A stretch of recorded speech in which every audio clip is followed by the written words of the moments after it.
Hey everybody, Sea Dog here, and it is the night after the Clemson game, and wow, what a game! That was absolutely incredible. I could not have had a better freaking time at that game. I will never forget it in my life. We got to rush the field, obviously, and it was anytime you get to rush the field. It's my second field rushing. Of course, we rushed the field last year against Miami, and this was an absolutely massive win over Clemson. So I'll talk about the game, things I liked and didn't like, and stuff like that. So I guess I could talk about stuff I didn't like. Start out. It's not a super long list, and especially compared to the first two games of the season. I guess we could start with turnovers because the whole thing was like going into this game like, don't turn the freaking ball over on the first drive. Did we do that? Yeah, we did. But not in the same, fashion that we did in week 1 and 2. We had, week 1 and 2, we were fumbling and throwing interceptions and stuff. This time we turned it over on downs. We got all the way down to the goal line, and it might have been there might have been a line to gain on the 2-yard line or something. But the point is, we were about to score, and it was 4th down, and we couldn't punch it in. So we turned it over on downs. We decided to go for it, like 2 yards from the end zone, and unfortunately, we didn't take the points. And I said, like, during the game, I was like, why are we going for this? Just take the points. Like, it's the first drive, just take the points. Like, it's nice to go up 7-0, but whatever. And the difference in the game wound up being a field goal. So who knows? We might have won a little more comfortably we might have won a little more comfortably if we had taken that field goal. Of course, they would have got the ball in a different, further up. They would have got, obviously they had bad field position because of that. They came out, turned the ball over. And we weren't the only ones who turned the ball over. Clemson turned the ball over 2 times that I can recall. We forced Omar Daniels and was responsible for both of them. He forced a fumble from Cade Kludnick the first time, and the drive directly coming after the drive where we turned it over. So, and then of course we took the points the second time. We couldn't quite punch it in at the beginning of the game. And it sure would have been nice to have points, 7 points off of that. But I can't fault the offense too much. I was worried about Clemson and being able to move the ball on their defense because as bad or as people like to make fun of Clemson or whatever, it's their offense that people make fun of, not their defense. Their defense is really good.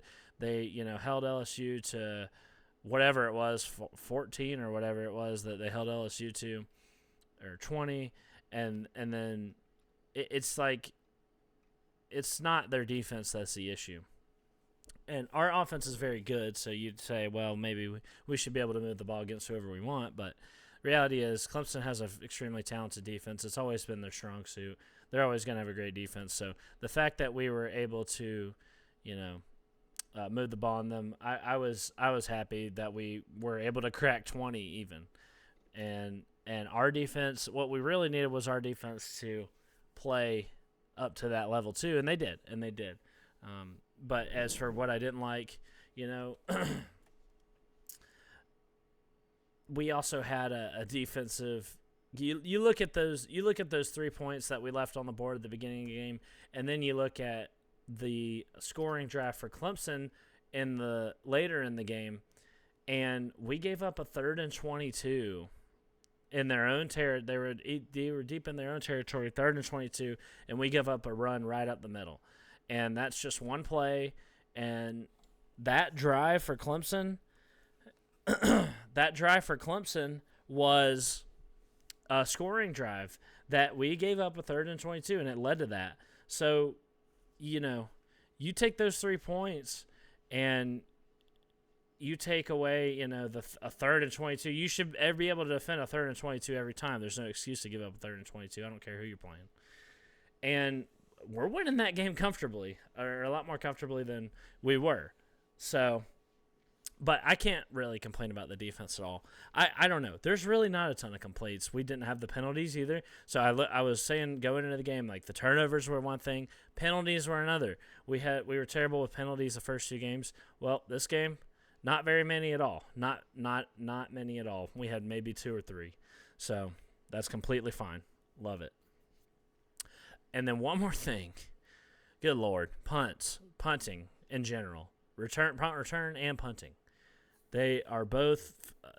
I just don't understand what the issue is with our punt. Like punt return, there's always some kind of issue where we might muff it, we might let it bounce, and then we get pinned into coffin cornered or whatever, and then it's just really bad. And we never get good returns on our punts, and it's real. Our punt return is very frustrating, and then our punting itself, it seems like the opposite is true for our punting itself. We had a couple bad punts that we didn't flip the field very well. We allow the other teams to return them, and then we can't cover them. And then sometimes, thankfully we don't get punt blocked anymore. But it's not good. Our punting, both sides of the ball on punting, not good. And Bailey Stockton had a very dangerous and silly and stupid punt return where he dove for the ball. There was no reason to do that. And he dove for it and caught it, and that was completely dangerous. And it literally could have cost us the game. Like, if he had muffed that, possessions and points were at a premium, and they would have got the ball in our territory, and muff punts and stuff like that are huge game-changing turnovers, and that was not okay. That should not have happened. I don't know why he did that, but don't do it again, please. I mean, he came up with it, so it worked out, but it was just a completely unnecessary risk. Anyway, that's all that I didn't like. I mean, I really am not going to sit here and complain that much about, us taking down number 12 Clemson. They're still a good team no matter what they say. I'm ready for them to start winning, though, so the narrative that they suck goes away. The reality is they're an extremely talented team, and they should win 8-9 games easy. So this should be a win. And I still think that Clemson is the best team on our schedule, ACC team at least, that we're going to play for the rest of the year. So as for what I did like, there's a ton. There was a ton. Like I said, no penalties, very few turnovers. And Haynes King, what a beast. Oh, I guess you could say I don't like this, is that Haynes King was the leading rusher again. Thought I told you we can't freaking have Haynes King be the leading rusher, but it is what it is. Like, in these big games, we revert to that. I don't know. But running has got to get better. Running the ball with our running backs has to be better so that we're not freaking relying on Haynes King.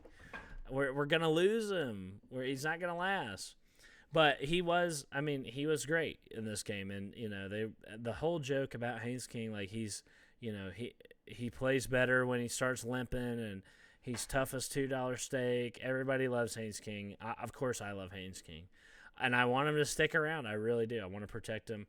I want him to stick around, and Haynes King is my hero. He just carries the team on his back every freaking year.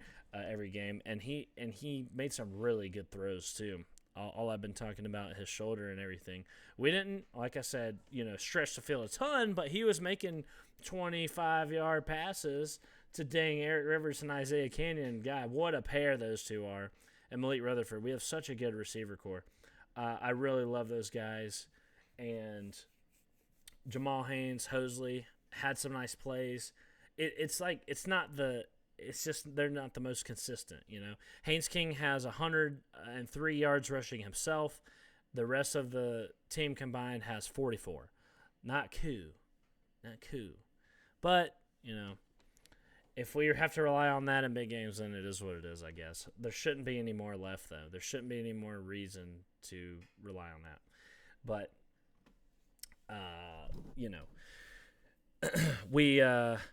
we had Aiden Burr. I was obviously extremely happy with him. Second MVP of the game. And not only did we have the freaking insane fire drill, but he he was money on every one of his kicks that game. We, don't forget we had 2 or 3 field goals that we had to kick. I think it was 2 field goals that we had to kick, and Clemson's field goal kicker missed one of theirs, so that makes all the difference, right? And Aiden Burr nails a career longest winning field goal game winner in Tech history, and not to mention it was a freaking fire drill. So they run Haynes King, the clock's running out. They snap the ball with 3 seconds on the clock, and he nails it. Ice in his veins, dude. And we all rush the field. Oh my God. So incredible. So incredible. So, I was happy with the offense. I was scared that we were going to be able to move the ball at all on them. And defense played great too. Forced turnovers. And look, you hold Clemson to 21 points, we should win. And guess what we did? The clock management was great at the end of the game. I was questionable on because we run the ball with Haynes King with no timeouts left, which means we had to do the fire drill. But clearly they practiced it because you don't pull that off unless you're a very well-coached team. Like I said, 2 years ago or 3, whenever TCU did that against whoever it was in the regular season, and they won the game with the walk-off fire drill field goal. And what a dang way to end the game. And we rushed the field. I have the whole, I have the whole thing recorded. And it was hot. It was high noon. I'm freaking burnt. I got a redneck, and my face is all burnt. And, we rushed the field. I went with the goalposts up to the president's house, jumped in the pool again. Hopefully I don't get sick. But I am extremely tired. But I had a hell of a weekend, not to mention my buddy Pigskin Pete came down. I hung out with Pigskin Pete and Rec Talk all weekend. It was a freaking time of my life, dude. We hung out Friday night, played pickleball, which wore me out. Then the game wore me out the next day. And I left it all out on the field, too. I left it all out on the field and the pickleball court as well. So it was an absolutely incredible game. I want to talk, too, about how this looks going forward because, like I said, this was an absolutely massive game, really, for both teams. Clemson came up short, and now they're going to need, for Clemson to get to the ACC title, they're going to need us to lose 2 games. Like, it's completely not in their hands. We control our own destiny. We're 3-0. We just beat the toughest ACC team on our schedule. The rest of the people on literally every single one of them look like absolute jokers, dude. Maybe except for NC State. Let me pull up their schedule. Let me pull up the rest of the schedule really quick. And I'm 100% gonna do. I did a after week 1, earlier this year. I did a video where I looked at how all of our opponents did in week 1 and kind of how they looked because we're kind of looking ahead to see how good they are, right? It's for when we got to play them. And and this week is going to be a hell of a video because look at this, dude. Okay, we got Temple. They're a group of 5 team. We should beat them. Please don't lose to Temple. Okay. Wake Forest, they're awful. Virginia Tech, just fired their coach. Absolute dominated by Old Dominion. That is insane. Duke lost to Tulane, a group of 5 team, which they stole their quarterback from, dude. You take a quarterback from this group of 5 school and then lose to them? Man. Syracuse had to go into overtime to beat UConn. NC State, the only decent-looking team. The only decent one. They're 3-0. But they have looked they're vulnerable. I think we're better than them. Boston College just lost to Stanford. They're 1-2.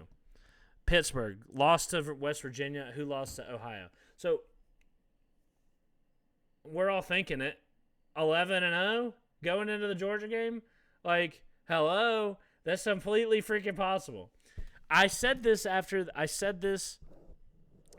dust was settled. I had jumped in the pool, and I said this. Like, it's going to be harder to perform consistently in every single one of those games, play up to our potential, and win from week to week.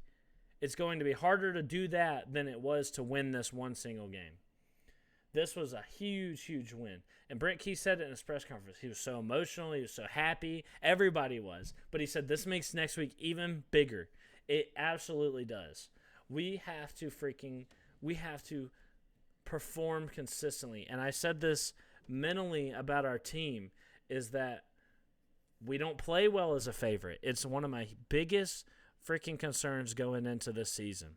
I said that before. I said my biggest concerns were Haynes King's health, our D-line. Our D-line was a concern for me too. But they look pretty good. And then our ability to win consistently and win the games that we should. We shouldn't have to have this underdog mentality, okay, to play our best game of the, to play to our fullest potential. We have to be able to draw that out. And look, Brent Key is a Saban tree coach. So if there's anybody that knows how to do that, it should be Brent Key.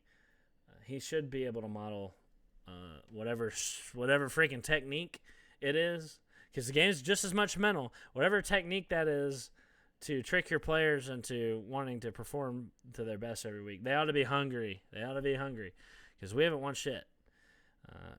We've been, up until now, we've been fighting. Our goals have been to make a bowl, just win as much as we can, not embarrass ourselves. Our goal this year, ACC championship and playoffs. And it's in our hands. It's in our hands, man. A path to Charlotte. We completely control it. And we've got over the biggest hurdle that possible in our way on our road to Charlotte. So that's my thoughts on the Clemson game. Going forward, this is incredible. So I'm absolutely so freaking excited. Okay, going forward at this team. I love this team. I've watched them grow over the years into something extremely special. And Brent Key and Haynes King are my freaking heroes, dude. This is one big hell yeah from Sea-Dog. And I had the time of my life. I'll never forget it. So go Jackets. And I'll see you guys real soon. We're going to be talking about Temple. And hell yeah. Snapped a 9-game winning streak against Clemson. So I will see y'all next time.